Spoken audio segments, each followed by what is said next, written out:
हाँ, होती है जेलसी मुझे, और हो भी क्यों ना। अरे जो मेरा है सो है। मैं क्यों चाहूँगा कि लोग तुम्हें वैसे ही देखें जैसे मैं देखता हूँ, वैसे ही बात करें जैसे मैं करता हूँ, वैसे ही तुम मुझसे बात करते हुए मुस्कुराओ जैसे तुम मुझसे बात करते हुए मुस्कुराती हो। ये जो तुम पलके झुका के बात करते वक्त अपनी जुल्फ़ों को उंगली में फंसा के अपने कान के पीछे छुपा ले जाती हो, ये बस मेरे सामने किया करो ना। ये जो अपनी खामोशी के राज तुम मेरे सामने खोलती हो, किसी और के सामने बस राज ही रहने दिया करो ना। ये जो तुम बिना आवाज़ खामोशी से मेरा इंतज़ार करती हो, किसी और का मत किया करो ना। दिन भर क्या हुआ तुम्हारे साथ जो तुम मुझे बताती हो, प्लीज़ किसी और को मत बताया करो ना। ये जो तुम अपने दोस्तों की तारीफ़ें करती हो मेरे सामने, मुझे नहीं पसंद।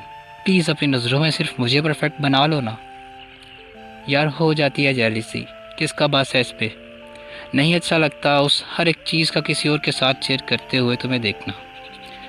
जो तुम मेरे साथ करती हो मुझे अच्छा नहीं लगता तुम्हें औरों के साथ इनके बराबर भी बांटना। अजीबो गरीब ख्याल आने लगते हैं। भरोसा है पूरा है, पर डर तो रहता ही है ना अंदर।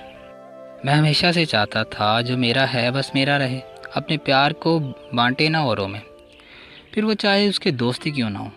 जेलसी भी उस नमक की तरह होती है जो खाने में बढ़ते ही स्वाद ले आती है। इसलिए जब कोई इंसान आपको लेकर जेलस हो ना, तो उसकी जेलसी को कभी मारना नहीं, क्योंकि जब जेलसी नहीं रहती ना तो रिलेशनशिप पीकी पीकी सी लगती है। और हाँ, जब कोई जला करे ना तो थोड़ी नमक मिर्ची डाल के और जलाना चाहिए, लेकिन ध्यान रहे दिल ना दुखाना कभी इस जेलसी में।